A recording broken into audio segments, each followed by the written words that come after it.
राम मंदिर बनने की पूरी कहानी 1528 से लेकर 2020 तक।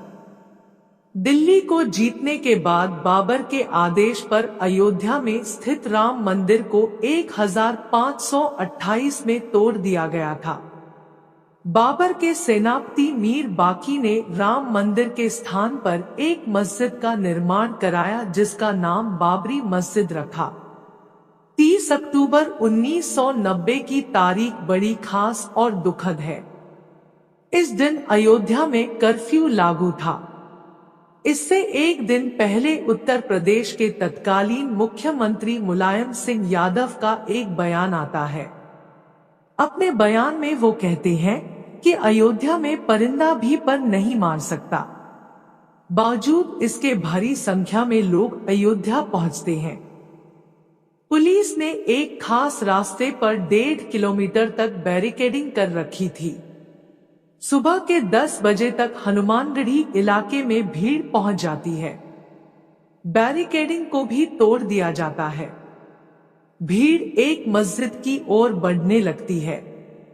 तभी अयोध्या में तैनात पुलिस अधिकारियों को लखनऊ से एक आदेश आता है।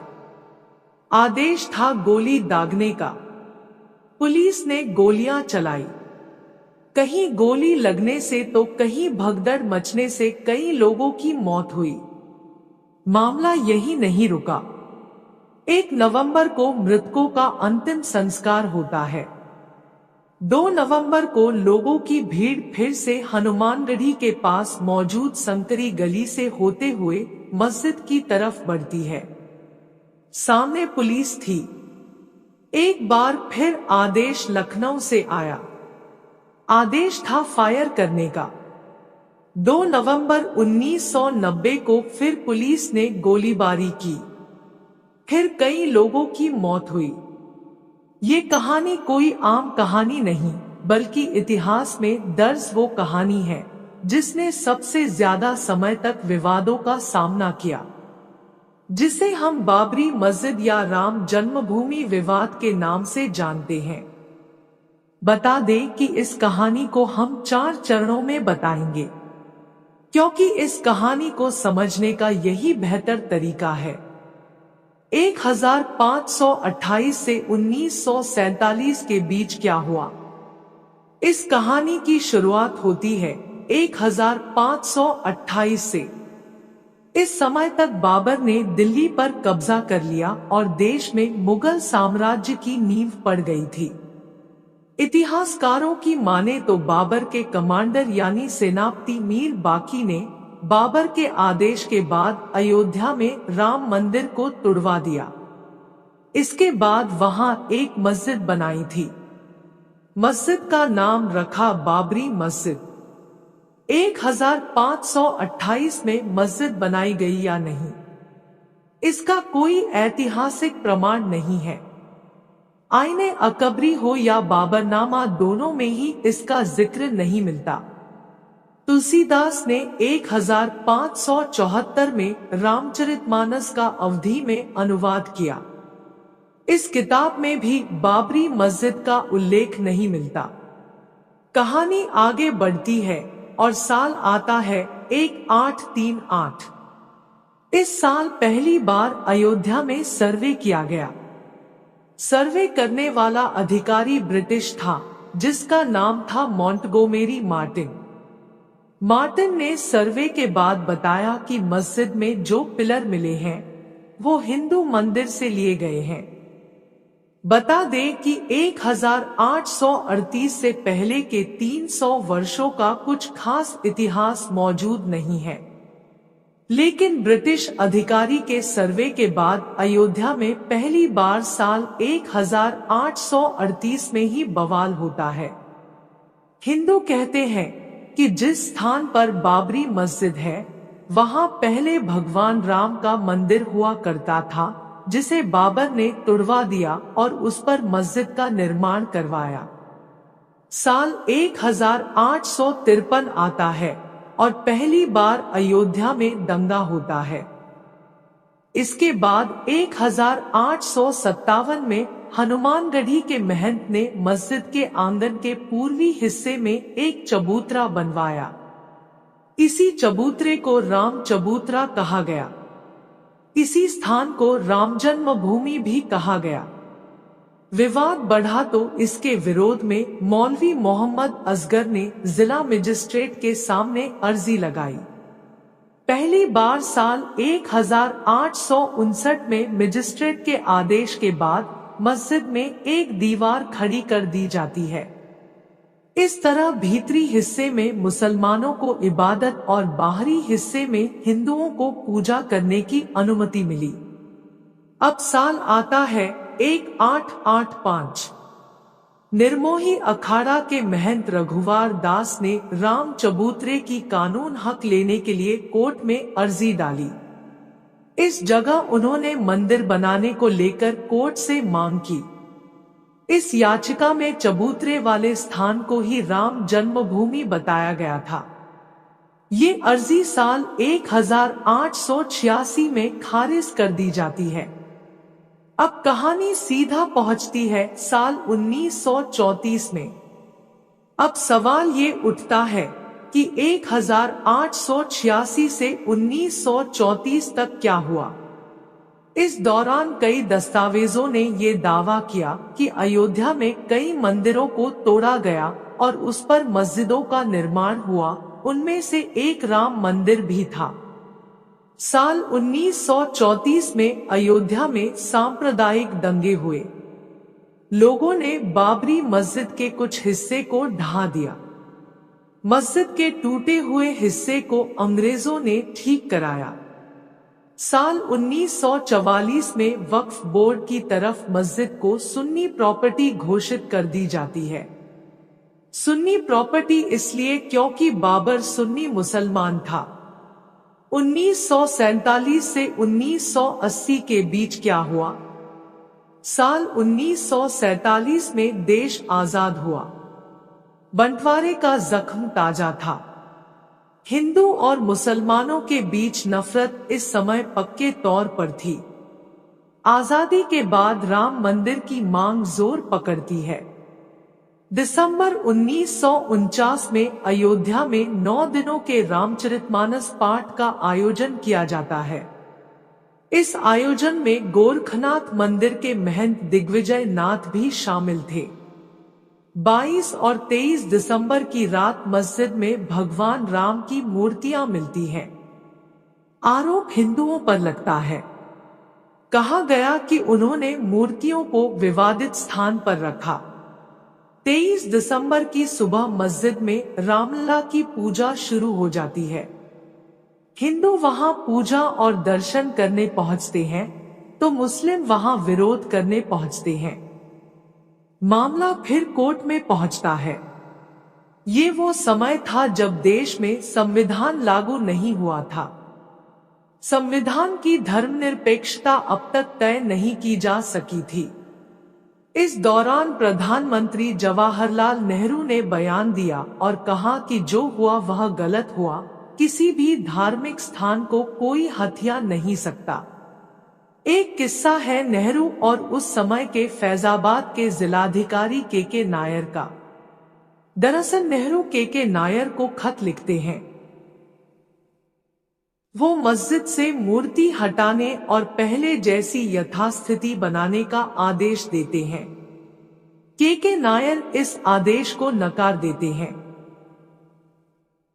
अपने खत में वो नेहरू को जवाब देते हुए लिखते हैं कि यहाँ स्थिति गंभीर है, दंगे या हिंसा हो सकती है।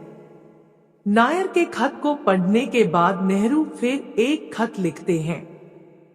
यह चिट्ठी नायर के पास 27 दिसंबर 1949 को आती है। नेहरू लिखते हैं, आदेश का पालन किया जाए और यथास्थिति बनाई जाए। इसके जवाब में नायर ने नेहरू को खत लिखकर सुझाव दिया, जिसमें उन्होंने कहा कि इस मामले को अदालत को दे दिया जाए।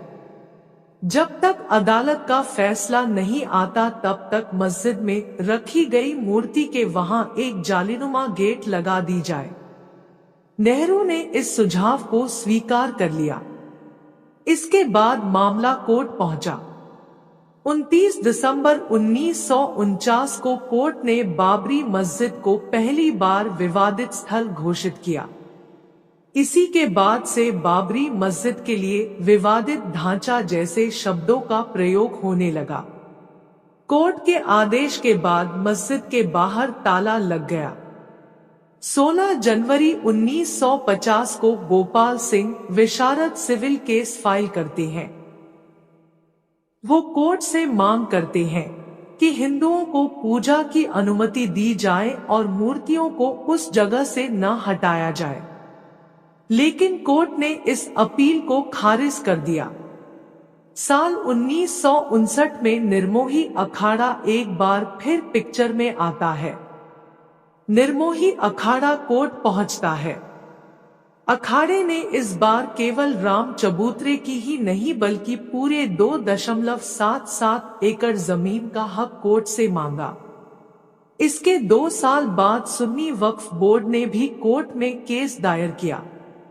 वक्फ ने मुस्लिमों का पक्ष रखते हुए केस फाइल किया और कहा कि यहाँ पहले मस्जिद थी और अब भी मस्जिद है।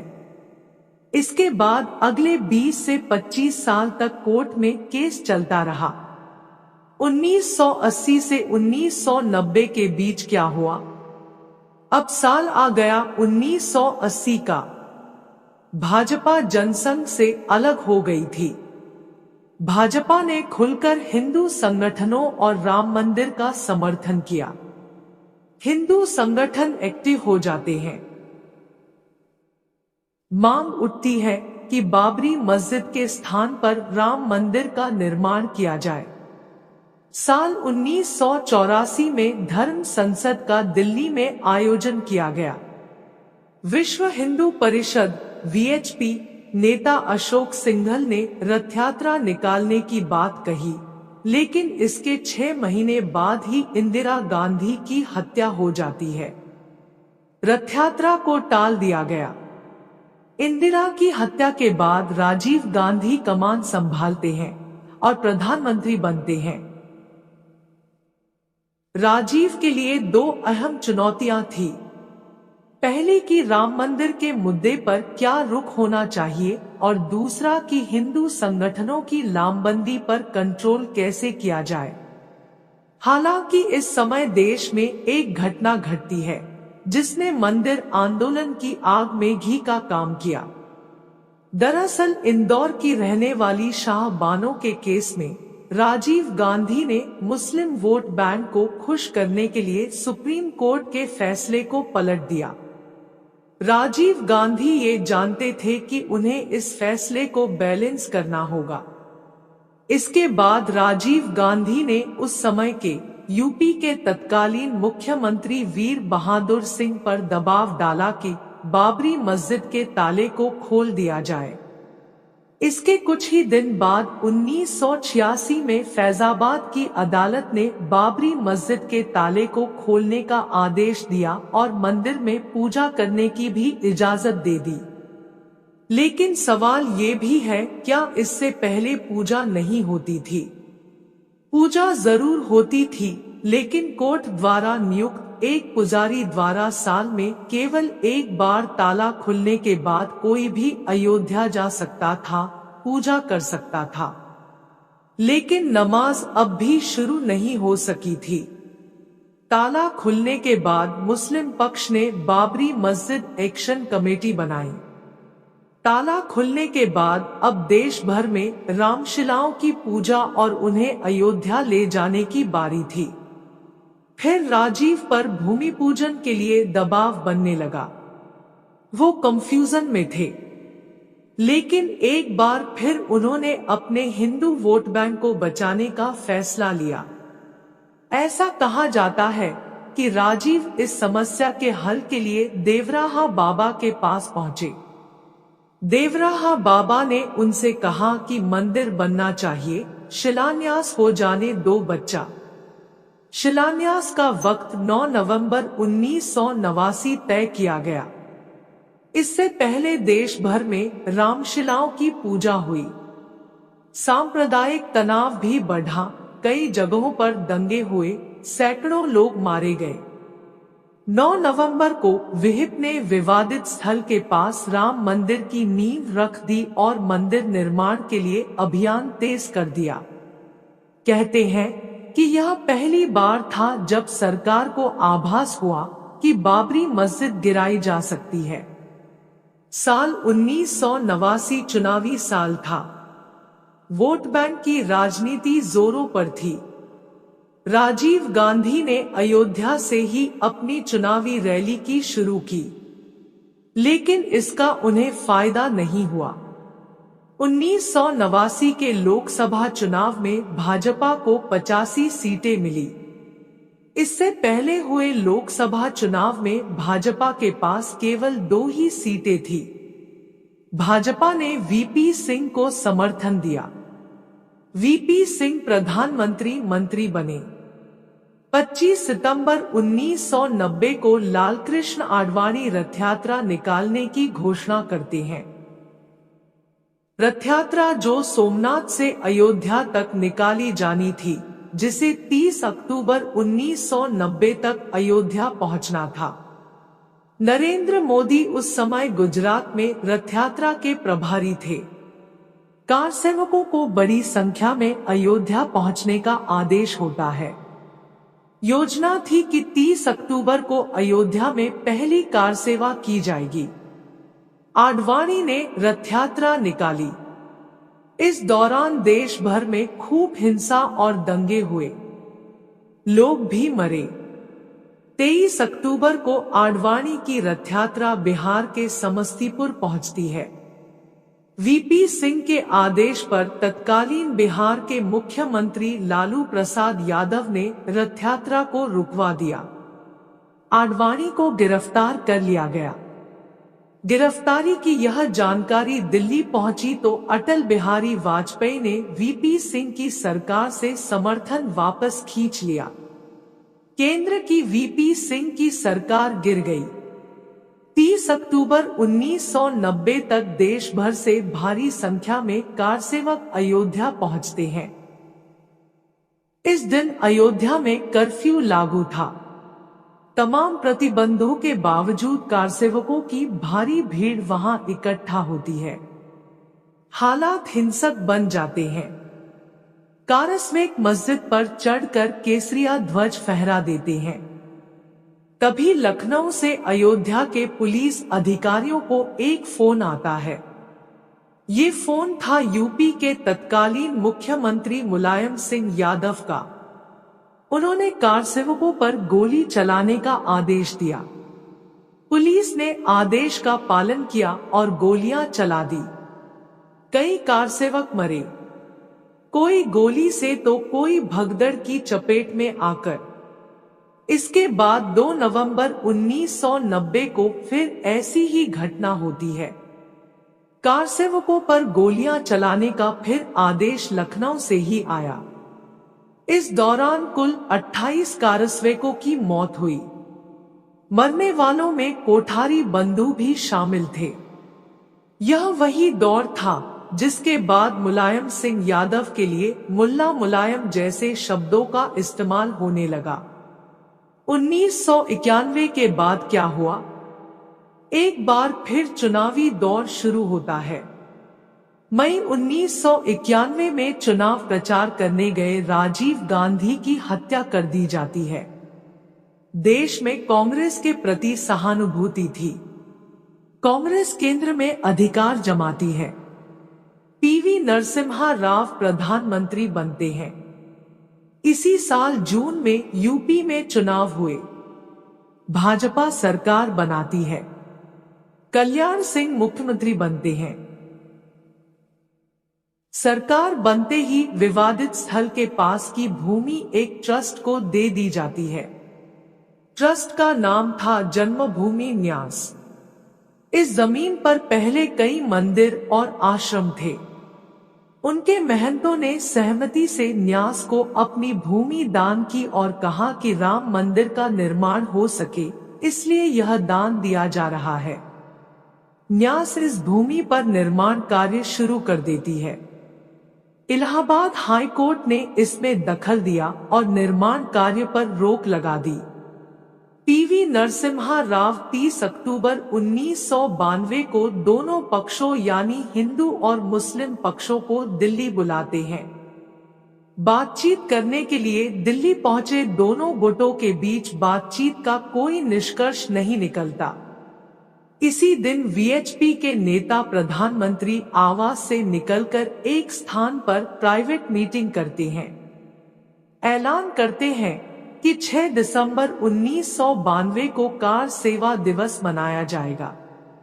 देश भर से हिंदुओं को एक बार फिर अयोध्या आने को कहा जाता है। कहते हैं कि 6 दिसंबर की प्लानिंग काफी समय पहले हो चुकी थी। एक बात यह भी सामने आती है कि 6 दिसंबर से पहले 5 दिसंबर को मस्जिद गिराने का रिहर्सल किया गया था। 6 दिसंबर 1992 को अयोध्या में लगभग 2 लाख कारसेवक पहुंच चुके थे। ये कारसेवक मस्जिद की तरफ बढ़ते हैं। भीड़ ने मस्जिद को गिरा दिया। पहला गुंबद 2 बजे तक, दूसरा गुंबद 3:30 बजे तक और तीसरा गुंबद 5 बजे तक गिरा दिया जाता है। वहां रामलला के लिए एक छोटे मंदिर को तैयार किया जाता है। रामलला उसमें विराजमान होते हैं।